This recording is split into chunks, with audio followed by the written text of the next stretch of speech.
நம்முடைய பிதாவாகிய கடவுளிடமிருந்தும் ஆண்டவராகிய இயேசு கிறிஸ்துவிடமிருந்தும் உங்கள் அனைவருக்கும் கிருபையும் சமாதானமும் உண்டாவதாக. ஆமேன். 70ஆம் நாள் என்கிற ஞாயிறு, சப்தோகசிமா சண்டே. இன்றைய நாளின் சற்ற தியானத்திற்காக குறிக்கப்பட்டுள்ள முதலாவது திருமுறை பகுதி, அது பரிசுத்த லூக்கா என்பவர் எழுதின நற்செய்தி நூல் 17ஆம் அதிகாரம் 7ஆம் வசனம் தொடங்கி 10ஆம் வசனம் முடிய உள்ள பகுதி. லூக்கா 17ஆம் அதிகாரம் 7ஆம் வசனம் தொடங்கி 10ஆம் வசனம் முடிய. உங்களில் ஒருவனுடைய ஊழியக்காரன் உழுது அல்லது மந்தை மேய்த்து வயலிலிருந்து வரும்போது எஜமான் அவனை நோக்கி, நீ முன்பு போய் சாப்பிட்டு வா என்று அவனுக்கு சொல்வானோ? நீ எனக்கு சாப்பாடு ஆயத்தம் பண்ணி அறை கட்டி கொண்டு நான் போஜன பானம் பண்ணுமளவும் எனக்கு ஊழியம் செய், அதற்கு பின் நீ புசித்து குடிக்கலாம் என்று அவனுக்கு சொல்லுவான் அல்லவா? தான் கட்டளையிட்டவைகளை அந்த வேலைக்காரன் செய்ததற்காக அவனுக்கு உபச்சாரம் செய்வானோ? அப்படி செய்ய மாட்டானே. அப்படியே நீங்களும் உங்களுக்கு கட்டளையிட்ட யாவற்றையும் செய்த பின்பு, நாங்கள் அப்பிரயோஜனமான ஊழியக்காரர், செய்ய வேண்டிய கடமையை மாத்திரம் செய்தோம் என்று சொல்லுங்கள் என்றார். கிறிஸ்துவுக்குள் பிரியமானவர்களே, இந்த நாளின் அருளுரையின் ஜெபப்பாடலாக 198வது கீர்த்தனின் உன்றன் துருப்பணியை உறுதியுடன் புரிய உதவாத பாவி நானே, அந்தகாரமே நின்றுன் அருணோதயமே கண்டு வந்த நாள் முதற்கொண்டு வைத்தாய் எனக்கு உன் தொண்டு என்ற அந்த பாடல் பொருத்தமாக இருக்கும் என்று நாம் நம்புகின்றேன்.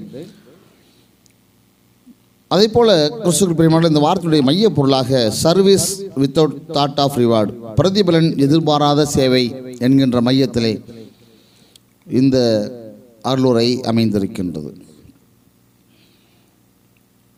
திருச்சபை ஆண்டில் முக்கிய பகுதியில் நாம் நுழைகின்றோம். கிறிஸ்துவின் உயிர்த்தெழுந்த பண்டிகைக்கு முன் ஏறக்குறைய 70, 60, 50 நாட்கள் இருப்பதாக கணக்கிடப்பட்டு இந்ஞாயிர்களுக்கு இப்பெயர் கொடுக்கப்பட்டது. இந்த ஞாயிறுகள் உயிர்த்தெழுந்த பண்டிகைக்கு ஆயத்தம் செய்யும் நாட்கள் மட்டுமன்றி தபசு காலத்திற்கு நம்மை ஆயத்தம் செய்யவும் ஏவி விடும் ஞாயிறுகள் எனவும் ஏற்கலாம். 70ஆம், 60ஆம், 50ஆம் ஞாயிறுகளின் தியான பொருள் கிறிஸ்தவ ஊழியம் என்பதாகும். இன்றைய தியான பகுதியிலும் ஊழியத்தின் சிறப்பை விளக்கும் ஓமையை இயேசு கூறியுள்ளதை நாம் பார்க்கிறோம். கிறிஸ்துவுக்குள் பிரியமானவர்களே, கிறிஸ்தவ ஊழியம், இந்த கிறிஸ்தவ ஊழியம் எத்தன்மை வாய்ந்தது. 1, தாழ்மையின் ஊழியம். 2, தன்னலமற்ற ஊழியர். 3வது, தகுதியின்மையை உணர்ந்து பணி செய்யும் ஊழியம். தாழ்மையின் ஊழியம் 1, 2வது தன்னலமற்ற ஊழியர், 3வது தகுதியின்மையை உணர்ந்து பணி செய்யும் ஊழியம். இங்கே முதலாவது கிறிஸ்துவுக்குள் பிரியமான தாழ்மையின் ஊழியம். இயேசு தமது சீசர்கள் எவ்வாறு ஊழியம் செய்ய வேண்டும் என்பதை விளக்க முதல் 6 வசனங்களில் சில முக்கிய பண்புகளை எடுத்து அவர் அங்கே ஏவுகிறார். பிறரை இடரச் செய்யாதிருத்தல், வசனம் 1, 2. மன்னிக்கும் சிந்தை, வசனம் 8, 4, 3, 4. உறுதியான விசுவாசம், வசனம் 5, 6. இவை சீசரின் ஊழியத்தின் தலையாய பண்புகளாய் இருக்க வேண்டும். தாழ்மையையே ஊழியத்தின் மகுடமாக இருத்தல் வேண்டும். தாழ்மையை பற்றிய கிறிஸ்துவின் போதனைகளை இங்கு நாம் ஒப்பிட்டு அறியலாம். மத்தேயு 18ஆம் அதிகாரம் முதல் 6 வசனங்கள், மார்க்கு 10ஆம் அதிகாரம் 35 தொடங்கி 45 வரைக்குமாய் உள்ள பகுதிகள். தங்களையே தாழ்த்திய பலர் எங்கன உயர்வு பெற்றார்கள் என்பதை விளக்கும் வேத சரித்திர நிகழ்ச்சிகளை நாம் இங்கு தொகுத்து பயன்படுத்த இயலும் அல்லது உணர்ந்து கொள்ள முடியும். தாழ்மை என்கின்ற பண்பை விளக்கவே இயேசு இங்கே அடிமை எஜமான் ஓமையை கூறுகிறார். அடிமை எஜமானுக்கு அடங்கி வாழ வேண்டியவன்.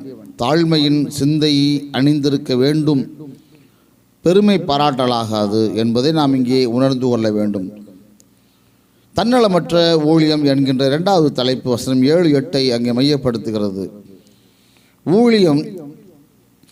ஊழியர் பலருக்கு இருக்கும் சோதனை, ஊழியர்கள் பலருக்கு இருக்கக்கூடிய சோதனை தன்னலம் பேணுதல், சுய நலத்திற்காக பாடுபடுதல், தங்களது ஊழியத்தையும் தகுதியையும்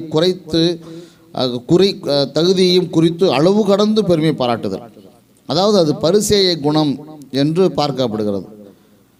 தங்களுடைய ஊழியத்தையும் தகுதியையும் குறித்து அளவு கடந்த பெருமை பாராட்டுதல். இக்குணம் தவிர்க்கப்பட வேண்டும். ஊழியம் என்ற சொல்லில் தனக்கு அன்று பிறர் நலம் கருதி பிறருக்கென பணியாற்றும் கருத்தே இந்த பகுதியில் அடங்கியுள்ளது. இவ்வூழியம் பலதரப்பட்டதாகும். உழுதல், மந்தை மேய்த்தல், வயலுக்கு செல்லுதல், எஜமானுக்கு போஜனம் ஆயத்தம் பண்ணுதல். இங்கே வசனம் 7-8 இவைகளைத்தான் அங்கே குறிப்பிடுகின்றது. இந்த அடிமை எஜமானுக்கும் அவரது பொருள்கள் விருத்தி அடையவும் பணிவிடை அங்கே செய்ததாக நாம் பார்க்கின்றோம். நாமும் நமது கீர்த்திக்கோ நம்முடைய சொந்த நன்மைக்கோ அல்ல, அவரது திருச்சபை என்கின்ற நிலத்தில் கரடுமுரடாகவும் கடினமாகவும் உள்ள நிலங்களை, அதாவது மக்களின் உள்ளங்களை உழுது வசனமாம் விதையை விதைத்து திருச்சபை மந்தையை மேய்த்து பரம எஜமானின் ராஜ்ய பரப்புதலுக்காக பாடுபட வேண்டும். கிறிஸ்துவில் பிரியமானவர்களே, 3வது தலைப்பாக தகுதியின்மையை உணருதல். வசனம் 9-10. தகுதியின்மையை உணருதல். அடிமை தான் செய்த பணிவிடையை எஜமான் மெச்சி சாப்பிட அழைக்க மாட்டான், உபச்சார வார்த்தைகள் கூற மாட்டான். ஏனெனில் வேலை செய்ய வேண்டியது அடிமையின் கடமையாகும். அவ்வாறே கிறிஸ்துவின் ஊழியர் தாங்கள் செய்யும் வேலைக்கு ஏற்ப கூலியை எதிர்பார்ப்பது தவறு. நம் பரம எஜமானன் நமது தகுதிக்கும் திறமைக்கும் ஏற்றவாறு பரிசு வழங்காமல் தமது அபரிமிதமான கிருபையை நம்மேல் பொழிந்து அதன் வழியாய் நம்மை ஆசீர்வதித்து வருகிறார். நாங்கள் பிரயோஜனமற்ற அடிமைகள், நாங்கள் செய்ய இருந்ததை மட்டுமே செய்தோம் என்று வசனம் 10 அங்கே குறிப்பிடுகின்றது. நமது அபாத்திர தன்மையை நாம் உணர வேண்டும். அவரது துருப்பணியை செய்ய நாம் தகுதியுடையவர்களா? நமது தகுதியின் தன்மையை உணர்ந்து அவர் சமூகத்தில் அறிக்கையிட்டுள்ளோமா? ஊழியம் கொள்ளும்படி என்று ஊழியம் செய்யவே இவ்வுலகத்திற்கு வந்த நம் ஆண்டவர் இயேசுவையே முன்வைத்து இயேசுவின் சித்தத்தை அறிந்து இறைப்பணி புரிவோமாக. பிலிப்பியர் 2ஆம் அதிகாரம் 5 தொடங்கி 11 வரைக்குமாய் உள்ள பகுதி. கிறிஸ்துவுக்குள் பிரியமானவர்களே, இந்த நாளினுடைய சங்கீத பகுதியாக சங்கீதம் 8 கொடுக்கப்பட்டிருக்கின்றது. அதே போல பழைய ஏற்பாட்டு பகுதியாக தானியேல் 5ஆம் அதிகாரம் 17 தொடங்கி 30 வரைக்குமாய் உள்ள பகுதி கொடுக்கப்பட்டிருக்கிறது. இன்றைய நிருப பகுதியாக 1 கொரிந்தியர் 9ஆம் அதிகாரம் 24 தொடங்கி 27 வரைக்குமாய் அங்கே கொடுக்கப்பட்டிருக்கிறது. நாம் குறிக்கோள் இன்றி ஓடுவோரை போல ஓடாமல் நாம் குறிக்கோளோடு ஓடுவோம் என்பதை இந்த பகுதி பவுல் நமக்கு கொடுக்கிறார். பிறருக்கு நற்செய்தி அறிவிக்க நானே தகுதியற்றவனாக மாறிவிடாதவாறு என் உடலை அடக்கி கட்டுப்படுத்துகிறேன் என்று பவுல் அடிகளார் அங்கே குறிப்பிடுகின்றார். அதுபோல இந்த நாளினுடைய படிவாக்கியமாக உங்கள் ரட்சிப்பு நிறைவேறும்படி பயத்தோடும் நடுக்கத்தோடும் உழைத்து கொண்டிருங்கள். தமது தயவுள்ள சித்தம் நிறைவேறும்படி நீங்கள் விரும்பவும் கிரியை செய்யவும் உங்களில் கிரியை செய்கிறவர் கடவுளே. அநாது சிநேகத்தால் உன்னை சிநேகித்தேன், அதனால் கிருபையாய் உன்னை இழுத்துக் கொள்கிறேன் என்று பிலிப்பியர் 2ஆம் அதிகாரம் 12-13 வசனங்களில் இருந்தும் எரேமியா 31:3 வசனத்தில் இருந்தும் எடுத்தாளப்பட்டுள்ளது. கிறிஸ்துவுக்குள் பிரியமானவர்களே, இன்றைய நற்செய்தி பகுதியாக மத்தேயு 20ஆம் அதிகாரம் 1ஆம் வசனம் தொடங்கி 16ஆம் வசனம் வரைக்குமாய் உள்ள பகுதி திராட்சை தோட்டத்தினுடைய ஊமை அங்கே சொல்லப்படுகின்றது. அதுபோல நிறைவாக கிறிஸ்துவுக்குள் பிரியமானவர்களே, இறையரசு கிருபையை அன்றி வேறில்லை. இறையரசு கிருபையை அன்றி வேறில்லை. 1 கிருபையின் அழைப்பு, 2வது கிருபையின் காலம், 3வது கிருபையின் உழைப்பு, 4வது கிருபையின் வெகுமதி. கிருபையின் அழைப்பு, கிருபையின் காலம், கிருபையின் உழைப்பு, கிருபையின் வெகுமதி. இந்த கிருபையை பெற நீயும்